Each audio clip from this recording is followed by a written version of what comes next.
పేరు షరీఫ్. సత్రశాల దేవాలయంలో లడ్లు తయారీ కాంట్రాక్టర్ పేరు. ఇతను మళ్ళీ ఏమన్నారు ఒకసారి చెప్పండి మీరు. బోర్డు పెట్టుకో. మరి మీరు ఏం చేస్తారు ఇక్కడ దేవాలయంలో? మీరేం చేస్తారు? కాంట్రాక్టర్. నేను కాంట్రాక్టర్ అని చెప్పి నేను పిలిపించింది మేడం గారు అన్నారు.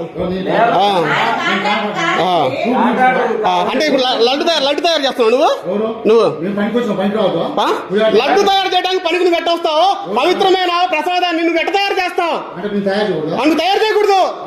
అలా లేకుండా నువ్వు తింటావా? అలా లేకుండా తింటావు నువ్వు తెలియవు కదా. మరి నువ్వు నా మతాన్ని నా ధర్మాన్ని గౌరవించిన వాడివి నువ్వు నా లడ్డు ఎట్ట తయారు చేస్తావు? మొత్తుకోవటం నా దేవాలయం అయితే. నువ్వు రావద్దు. ఏ రకంగా వస్తావు? బొట్టు పెట్టుకో. నువ్వు మతం మారు. నువ్వు హలాల్ లేకుండా తింటావా?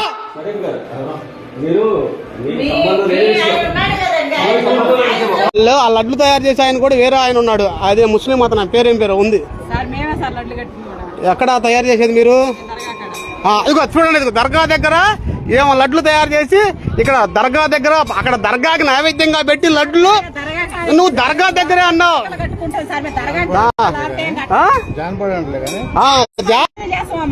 శివాలయంలో లడ్లు అమ్మడానికి వచ్చారు.